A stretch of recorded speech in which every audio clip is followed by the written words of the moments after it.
Hello everyone. Today I'm here to share some reflections from a weekend in Paris, which we had been to recently. On the second weekend of February, we finally traveled to Paris after spending more than a year in Belgium. Paris is just an hour and a half away by train from Brussels, thanks to the good connectivity provided by the Eurostar train service. Though we had traveled to cities farther away, a visit to Paris had been elusive. This is often the thing with life. We hardly visit the places that are at our doorsteps while planning and executing elaborate trips to far off lands.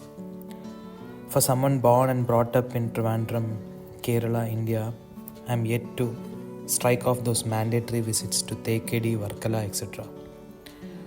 What finally tipped the scale for us was nothing other than the Olympics itself. Paris is hosting the 2024 Olympics this summer, and we finally decided to visit the place before the madness of the Olympics kicked in. Our itinerary was quite straightforward, and you could say ordinary. But then there is nothing ordinary about Paris, as we soon realized. After a good breakfast near the Gare du Nord station, we roamed around a bit on foot before our check-in time at the hotel. We were going to be there only for the weekend and travel back on an early morning train back to Brussels and back to work. We covered the Eiffel Tower and a few other spots nearby on Saturday. Starting the Sunday slow with a charming breakfast at restaurant Lolo, we followed it up with a visit to the Louvre. We took a long walk from the museum to the Shakespeare and Company bookstore, enjoying the views of Paris and crossing the Seine River on a rainy and cold morning. Some videos and snaps of this you can see in this video. We wrapped up our short visit with a rather unplanned yet very pleasant trip to Montmartre. The trip to Montmartre, however, turned out to be the high point of the whole weekend, both literally and figuratively. I talk to you today more as a reflection on a few thoughts that came up in my mind during and soon after the trip, and less as a travelogue. Some of the thoughts are gonna follow now. One aspect is that it pays to be reasonably on time, even if you are on a leisurely trip, like a weekend trip. Still, it pays to be on time. Why I say that is that having walked around the city for 10 plus kilometers on the first day, we decided to let our bodies recover and start the day late on Sunday. However, we still wanted to have brunch from the much talked about Australian cafe, restaurant Luo, while also making it in time for our 11 am entry ticket booking for the Louvre Museum. It was indeed an uphill task. Hopping a metro and train and tram from our hotel, we finally reached the restaurant just after 10 o'clock. Fortunately, the place hadn't gotten crowded yet, and we immediately got a table. Food arrived quickly, and while starting to gorge on a tasty spread of Turkish eggs, avocado toast, and chocolate banana bread, I was getting anxious about making it in time to our slot at the Louvre. The sumptuous fruit calmed my nerves a bit, and we decided to enjoy the brunch and take a shot at the entry, even if we were late. We finished the meal slowly, but soon dashed to the museum, getting a bus that conveniently dropped us off at the entrance. By then, it was 15 past 11, and we made a run for the entrance. We were greeted with a signboard that said, "Those for the 11 am slot," and we somehow made it into the line for the appointment. It was then that I noticed the huge serpentine line on the other side for those without ticket booked already. They closed off the entrance for the 11 am slot after a window of around 30 minutes. If we had been even 10 minutes late, we would have surely spent more than a couple of hours just waiting in line.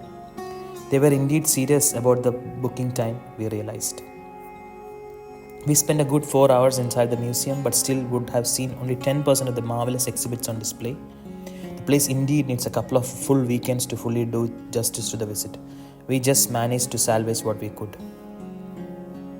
Second thing that came in my mind is that traveling is one of the best forms of digital detox. It is not a secret that most of us spend a considerable amount of our daily waking hours hooked to our devices, either for work or for leisure. Of late, I have been becoming mindful of this and was making minuscule efforts to cut down my digital time by, say, reading from a physical book. However, as I reflected on the times we spent traveling, I realized going out into the wild, either the natural or man-made wilderness, was a foolproof way of detoxing. Having an old iPhone with a terribly bad battery backup also helps, since the best way to use it is to use it as less frequently as possible. You know you would need it for navigation and to quickly check up on important destinations and tickets and so forth, and therefore you will refrain from mindless scrolling. Add to this the wonders that unravel before you as you travel to unknown destinations and you forget, albeit for a brief moment, to check social media or news on your phone. These thoughts came to my mind as we took a long walk from the Louvre to the Shakespeare and Company bookstore, crossing almost the heart of Paris and the Seine River. The time spent absorbing the views and the conscious effort to capture them onto a mirrorless camera felt like meditation. This is where I come to my final idea that came to my mind. It's about Onism and the unlived life. As we wrapped up our visit to the bookstore and while biting onto a banana crepe, we were contemplating what to do next. By then it was already 4:30 p.m. and the light was going down. We could either go back to our hotel room, rest and recuperate for the travel back and work the next day, or stretch it a bit more and visit Montmartre. We finally decided to do the latter. We only knew Montmartre as another destination within Paris, and we were about to be pleasantly surprised. We took a bus and then a metro to Montmartre. It was only while climbing what appeared to be 1,000 steps from the underground metro to the top that we realized that the place was a quaint village atop a hill, gifting stellar panoramic views of Paris. Hearing our bated breaths and grunts as we made our way to the metro exit and finally beholding the breathtaking views at the top, I was reminded of a conversation with my PhD labmate and friend, Shraddha, about Onism. Onism, the awareness of how little of the world you will experience in a lifetime, is a very interesting philosophy or an idea.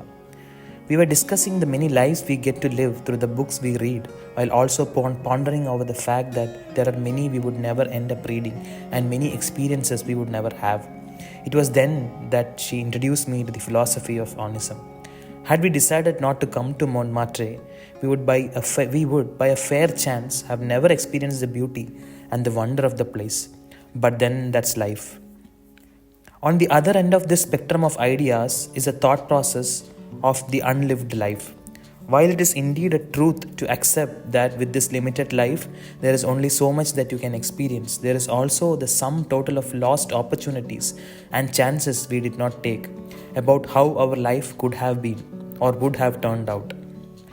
The sum total of all the experiences and life trajectories we missed because we decided to procrastinate or were too shy or lazy to explore certain aspects of our lives, this forms our unlived lives.